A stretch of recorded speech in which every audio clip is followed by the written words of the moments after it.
You wake up and go to work. You work to earn money, you earn money to survive. You survive to wake up and work again. And somewhere in that loop, you ask, why? What's the point of all this? The world doesn't answer. Your job doesn't explain itself. Your routines don't justify their existence.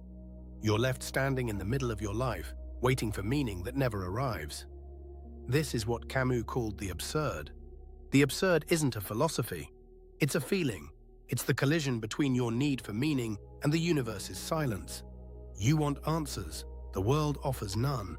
You want purpose. Life hands you randomness and routine. Most people avoid this feeling. They bury themselves in distractions. They adopt ready-made meanings, religion, career success, social approval. Anything to silence the question, anything to avoid the void. But the absurd mind doesn't look away. Camus said the absurd arises from confrontation. You must see it clearly. The moment you realize life has no script, no cosmic author, no hidden plan, that's when the absurd reveals itself. It's uncomfortable, it's disorienting, but it's honest. You might think this realization leads to despair. If nothing matters, why do anything? If life is meaningless, why not give up? Camus anticipated this. He called it the only serious philosophical question. Should I continue living in an absurd world? His answer was defiant. Yes. Not because life has meaning, but because you can create meaning despite its absence. The absurd isn't a reason to quit. It's an invitation to rebel.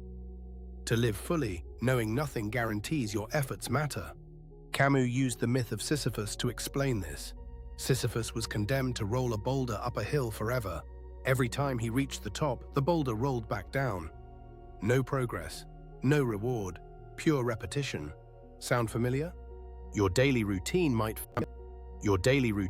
feel like Sisyphus's boulder. Wake, work, sleep, repeat. Effort without lasting result. Tasks that undo themselves. Goals that lead to more goals. The absurdity of it can feel crushing. But Camus saw something else.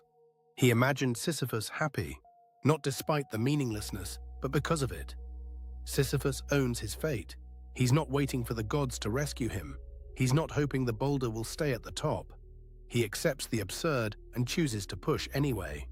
This is the absurd hero, someone who lives without illusion, who doesn't need cosmic permission to find joy, who creates meaning through the act of living itself. The absurd hero doesn't hope for a better tomorrow.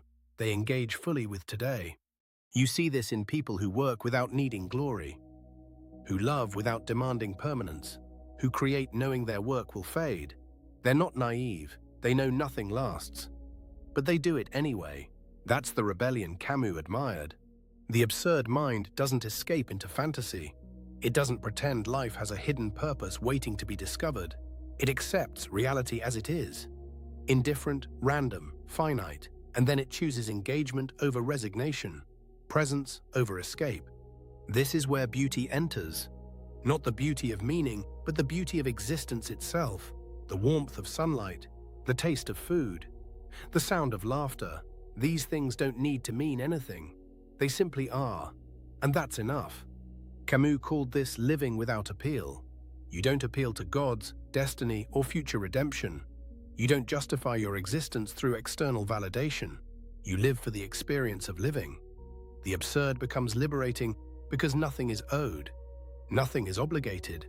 Most people fear meaninglessness because they think it makes life worthless. But the absurd mind sees it differently. If life has no predetermined value, then you're free to assign your own. If nothing matters inherently, then everything can matter personally. This is the paradox Camus loved. Meaninglessness doesn't imprison you. It frees you. You're not bound by cosmic rules. You're not failing some divine test. You're simply here. And what you do with here is entirely yours. That's terrifying, and that's beautiful. The absurd mind doesn't collapse into nihilism. Nihilism says nothing matters, so why bother? Absurdism says nothing matters, so everything you choose to care about becomes an act of creation. You're not discovering meaning. You're making it. That's the difference. Camus wasn't telling you to be happy all the time. He wasn't selling optimism. He was offering honesty. Life is hard. It's repetitive, it ends, and none of it comes with a user manual, but you can still choose how you meet it. You can meet it with resentment, waiting for the world to make sense, or you can meet it with defiance, creating sense where none exists. You can demand the universe justify itself, or you can stop waiting for permission to live fully. The absurd mind doesn't need guarantees, it doesn't need to know things will work out. It acts anyway, it loves anyway.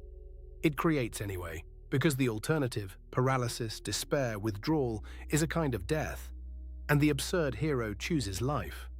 This doesn't mean ignoring suffering. The absurd mind sees suffering clearly, it doesn't romanticize struggle. But it refuses to let meaninglessness be the final word. Suffering exists, beauty exists too. Both are real. Both deserve attention. Neither explains the other. Camus wrote that one must imagine Sisyphus happy not because his burden disappeared, but because he stopped waiting for it to. He accepted the wait, he owned the repetition, and in that acceptance, he found a strange kind of freedom. Freedom from needing things to be different. Maybe you've been searching for meaning in the wrong place, not in the universe's design, but in your own response to its silence. Not in destiny, but in decision. Not in what life gives you, but in what you choose to do with it. The absurd doesn't go away. You'll still feel the weight of meaninglessness. You'll still question why you're doing what you're doing. But now you know. The question isn't the problem, it's the condition. And the answer isn't out there. It's in here. Camus left us with this: live without appeal, without hope for rescue, without waiting for meaning to arrive. Live because you're here. Love because you can. Create because the act itself is the point. That's the psychology of the absurd mind. That's how meaninglessness becomes beautiful. You don't need the universe to make sense. You need to keep walking, keep pushing, keep living. Not because it leads somewhere, but because this, right now, is where you are. And that's enough. That's always been enough.